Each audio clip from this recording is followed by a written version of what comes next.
se organizó una conferencia de prensa con un ministro de la Nación, se organizarán otras. Y entendiendo la buena fe de los funcionarios y que por lo menos hay una demostración de querer articular con el sector popular, comunitario, es bueno que entiendan en la Nación, y no lo digo por el subsecretario de Contenidos Públicos que está demostrando involucramiento, preocupación, pero es importante que la política, que la dirigencia política del campo nacional, popular, los ministros, el presidente, quienes ustedes quieran imaginar, entiendan que hay una comunicación, que se puede hacer una comunicación distinta y que hay que apostar a esa comunicación distinta. Y que no es que somos el patito feo de la comunicación, los medios comunitarios y populares. Entonces, bueno, qué pobre chico, vamos a hacer una conferencia de prensa con ellos, porque pobrecitos no pueden venir a las conferencias. Vamos a armar una cantidad de plata para la pauta publicitaria que le vamos a dar, porque pobrecitos. De ese modo, la batalla contra la comunicación hegemónica está perdida antes de darla. Antes de darla. Hay que cambiar la cabeza. Hay que construir una comunicación distinta. Y eso requiere de un Estado que crea en una comunicación distinta, que ponga la plata que tiene que poner y que le dé prioridad a los medios de comunicación populares, con una mirada diferente, los medios alternativos, comunitarios, populares, llámelo como quiera. Pero si desde la política, del campo nacional y popular, no se cambia la cabeza de dónde se sitúa estos medios, la relación va a ser siempre la misma. A nosotros nos irá un poquitito mejor, un poquitito peor, en cuanto que nos van a dar una amiga un poco más grande o una amiguita un poco más chica en el reparto de la torta publicitaria, y los grupos hegemónicos seguirán llevándose la parte del león, seguirán teniendo el monopolio de la posibilidad de preguntar y de comunicar. Así que bueno, la política tendrá que tomar la decisión acerca de qué es lo que quiere hacer. Dicho esto, Gustavo, contanos qué pasó ayer en la conferencia de prensa con Catopodis. Aprovechamos esa oportunidad de ir a charlar con el ministro del Ministerio. Sí, ayer fue entonces, Milciades, una conferencia de prensa en el Ministerio de Obras Públicas de la Nación, allí en Plaza de Mayo, y tuvimos la posibilidad de hacer alguna pregunta, con lo cual primero iría de ver la presentación del ministro y luego, bueno, nos tocó el sorteo de poder hacer una pregunta. Lamentablemente al resto de los compañeros no, y era así, era un método que era por sorteo para preguntar. Bueno, vamos a la presentación que se hizo entonces de este encuentro con los medios comunitarios, el subsecretario de Contenidos y el ministro de Obras Públicas. Adelante. Bueno, ¿qué tal? Buenas tardes, bienvenidos y bienvenidas todos y todas, también a los medios que nos acompañan virtualmente desde distintas provincias. Estamos haciendo esta primera ronda exclusiva para medios cooperativos y comunitarios de todo el país. Entiendo que es un momento importante, por lo menos para nuestra gestión en la Secretaría de Medios, poder dar cuenta de esta demanda que históricamente ustedes tenían. Así que doblemente agradecido, Gabriel, por tu disposición. Yo les expliqué hace rato la metodología.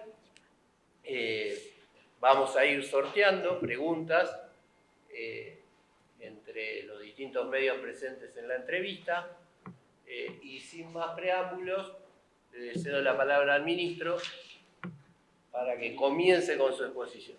Bueno, buenas tardes a todos, en particular los que están de manera remota. Primero agradecerles, por supuesto que para nosotros es muy importante, como bien decía Abelardo, el contacto con todos ustedes, porque para nosotros hay un desafío muy importante que es contar dónde estamos y contar a dónde vamos, como gobierno y como ministerio. Solamente como cosa muy introductoria, hubo un tiempo en el arranque con la pandemia que estuvimos muy abocados a la emergencia y a la crisis, tanto a la crisis sanitaria y de la mano de eso y vinculado con eso la construcción de todos los hospitales y de toda la infraestructura sanitaria que pusimos en marcha, y a la salida de la pandemia la puesta en marcha de miles de obras para generar empleo a nivel local, entendiendo que ahí había a la salida de la pandemia un principal desafío y por eso primero fueron 2.000, después 3.000, después 4.000, hoy son 5.500 obras en todo el país. Todo el territorio argentino está cubierto de obra pública, donde además se genera mano de obra local. Pero esa era fue como una primera etapa, y ahora vamos calzando esa etapa, vamos vinculando ese momento con otro momento que tiene que ver también con los desafíos de la Argentina y la posibilidad de desarrollar ya desde hace varios meses y fundamentalmente entre este año y el año que viene, una agenda mucho más de desarrollo, la obra pública mucho más vinculada no solamente a responder a una situación de coyuntura, de crisis, de dificultad, de turbulencia, sino de poder pensar cuáles son las obras con las que la Argentina y la provincia de Buenos Aires pueden tener mejor infraestructura, mejor competitividad y una logística mucho más alineada con el desarrollo que necesitamos hacia adelante. Esto como línea muy breve y muy rápida para empezar a conversar y a... Bueno, esa fue la introducción que hizo el ministro del panorama general, ¿no? Por supuesto, una síntesis, fue mucho más largo, nosotros ponemos una edición. Interesante, ¿no? Interesante, y realmente hay que reconocer la tarea del Gobierno Nacional en cuanto a lo que pasó en la pandemia y, por supuesto, todos los trabajos de obras públicas vinculados a lo sanitario. Y esta etapa que, bueno, representa miles de obras en todo el país, de infraestructura, de caminos, de muchos también edificios, patrimonio. La verdad qué indignación, ¿no? Cuando se habla de la pandemia y las críticas al gobierno que hicieron, y uno revisa, nosotros lo hicimos durante toda la pandemia y a posteriori, contabilizar el trabajo gigantesco que se hizo en el país. O sea, en este país no faltó respiradores, no faltaron camas, de la nada se hizo un país que estaba quebrado, se montaron hospitales, o sea, un laburo gigantesco. Totalmente, eso es impresionante, y comparado con todo el país, el gran presupuesto que tiene la ciudad, incluso para el año que viene, miles de millones de dólares, creo que son 11.000 millones como para construirnos una casita cada uno. Entonces, está bueno repasar la tarea y la gestión de obras públicas del Gobierno Nacional en todo el país, y bueno, sobre eso fue interesante poderlo conocer de primera mano. Bueno, después se abrieron las preguntas, Gustavo, ¿y? Después se abrieron las preguntas, tuvimos la suerte de caer en el sorteo, porque eran con papelitos y elegían a los medios del área metropolitana, nos anotaron a todos y allí, si te sorteaban y te nombraban, podías preguntar. Al resto del país también hubo un Zoom abierto, que me parece que en otra oportunidad hay que mejorar ese proceso de selección para que otros compañeros puedan preguntar directamente. Así que bueno, vamos a la segunda parte, donde ahí está nuestra pregunta Urbana TV. De Ciudad de Buenos Aires, Gustavo Cañaveral. Gustavo, adelante. Bueno, muchas gracias por la presentación. Perdón, de Urbana TV, no te presenté con el medio, disculpa. Bueno, Urbana TV. Muchas gracias por la participación. Preguntas vinculadas a la infraestructura y a la cuenca Matanza-Riachuelo. En principio, una pregunta con fechas, si me puede decir la terminación del sistema Riachuelo completo. Esto significaría, a su vez, las conectividades de las barriadas populares de Gran Buenos Aires, de la metropolitana, a las plantas de tratamiento que están en las orillas sur del Riachuelo. Eso por un lado. Si eso está en proceso y qué fechas tiene. Y por otro lado, vinculado al sistema Riachuelo también, es si está revisándose o analizando o auditando el convenio entre AISA y el gobierno de la ciudad para el colector local norte entre Costa Salguero y Villa Inflamable, que es un tema.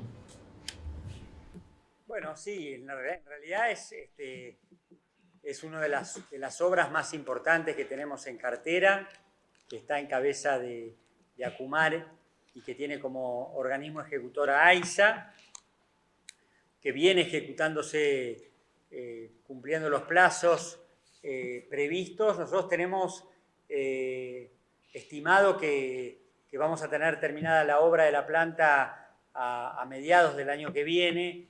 A la par de esa terminación, de esa finalización de esa mega obra, se están desarrollando distintas obras de conectividad, tanto gruesa como fina, ¿no? Y entiendo que se va garantizando un nivel de cobertura que va a permitir que a partir del año que viene progresivamente vamos a poder ir incorporando municipio por municipio y área por área, pero también entiendo que hay, bueno, que en la mayoría de los municipios del sur de la provincia de Buenos Aires hay todavía un nivel de cobertura, de infraestructura gruesa y fina que va a requerir seguir ampliando la inversión y seguir ampliando las obras. Tendríamos que poder por ahí tener la información un poco más precisa de cómo es ese cronograma municipio por municipio. No es lo mismo. Bueno, ahí justamente haciendo un zoom, una observación en cuanto al atraso o planificación del área de Avellaneda y Inflamable, a donde está haciéndose un proceso de agua, pero falta la cloaca, y me parece que ahí, por ahí sabe cómo está avanzando esa conectividad, tanto de agua como del proyecto que aún falta de cloaca, tanto que se presentó aquí en 2020 los vecinos de Villa Inflamable para trabajar con ustedes, y en ese sentido quería saber si está al tanto y cómo va. Sí, estoy al tanto perfectamente. Por supuesto que ahí hay todo un proceso de reurbanización del barrio Inflamable, de la Villa Inflamable, que supone básicamente 3 niveles o 4 niveles: agua, cloaca, viviendas y también algunos temas vinculados a desagües hídricos y a proyectos que tenemos en el área hídrica. Y se está trabajando, digamos, a buen ritmo entre el Ministerio de Hábitat y ACUMAR para todo el tema de relocalización y de refuncionalización de las viviendas, y a la par de eso poder garantizar que con la culminación del sistema Riachuelo nosotros podamos también abastecer e incorporar toda esa zona a la cobertura y al sistema operativo. Me parece que el año que viene es un año donde nosotros no vamos a terminar las obras en Barrio Inflamable, pero sí es un año donde pretendemos estar licitando las obras hídricas, que el Ministerio de Hábitat esté avanzando en lo que es la relocalización y la mejora de hábitat, la construcción de viviendas.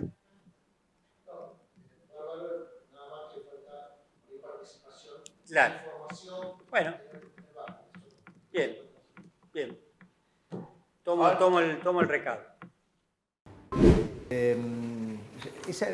La última pregunta que se perdía un poco. Tenía que ver que falta la información y participación en el proceso allí en Villa Inflamable de toda esta información que nos da en exclusiva el ministro. De esto se trataba justamente, y a su vez allí el ministro recordaba la nota presentada en febrero del 2020 por los vecinos de Villa Inflamable, con una carpeta que se presentó ahí al ministro y a otros ministerios para trabajar en el proceso de agua, cloaca y mesa participativa. ¿Por dónde circuló la conferencia de prensa? ¿Qué otros temas? ¿Tocó algún tema que te hubiera llamado la atención de alguna de las preguntas de los otros medios? ¿Por dónde recorrió el ministro? Bueno, se dio que cada medio trabajó proyectos locales, obviamente los de Santiago del Estero, los de cada uno del interior, preguntaba por los proyectos, puentes, caminos, obras de infraestructura local. De hecho, fue interesante. ¿Y dio respuesta de eso? Porque uno escuchando lo que fue este intercambio que tuvo en tu momento de participación, uno conociendo el tema más en detalle y más, escuché una respuesta muy generalista y de hábil declarante. Sí, y me contestó una sola pregunta. Por eso, pero esto es lo interesante de este encuentro, ¿no? De los medios populares, comunitarios. Hay una cercanía con la realidad, Claro. que te permite abordar mucho más en detalle y achicar el margen para el chamullo. Así es. Entonces Esto- viene la radio de Santiago del Estero, no sé de dónde serían los compañeros, las compañeras, y te preguntan por tal puente que cruza tal arroyo y saben perfectamente si está hecho, si no está hecho, si corrieron la tierra, digamos. Y esto habitualmente no se pregunta, en los grandes medios no interesa. Totalmente, eso fue interesante. Por ejemplo, los compañeros del área metropolitana, recuerdo una pregunta de Berisso y de Ensenada sobre la autopista. Ahí nos enteramos, yo no sabía que estaba la autopista en construcción para llegar a Berisso y Ensenada, ahí donde vos naciste, ¿no? Así que vas a poder llegar más rápido a La Plata y, por ejemplo, el estado de esto. Interesante ese panorama. En el caso nuestro, que pudimos repreguntar, aunque sea muy chiquitito, sobre el barrio de Inflamable y sobre la cuenca, no nos contestó, es verdad, la primera parte sobre, que también lo hablamos mucho en Urbana TV, ese desarrollo de esa licitación entre Costa Salguero y Villa Inflamable. Pero Bien, bien. Para destacar entonces, remarcar lo que decía al comienzo, y lo digo por esto último que venimos señalando. Los medios populares, los medios comunitarios, los medios alternativos, construimos agendas de comunicación que tienen que ver con la comunidad, de verdad, con el día a día de la gente de carne y hueso. Mientras que los medios hegemónicos comunican en función de sus intereses económicos y te fijan una agenda que es diferente. Entonces, ¿qué es lo que va a hacer la política, la dirigencia política en este país, sobre todo la del campo nacional y popular? ¿Creerá alguna vez en serio en la necesidad de construir una comunicación alternativa? No censurar, voltear, que los medios hegemónicos intenten seguir desarrollándose por donde van y que los elija. Ahora, hay que tratar de equilibrar.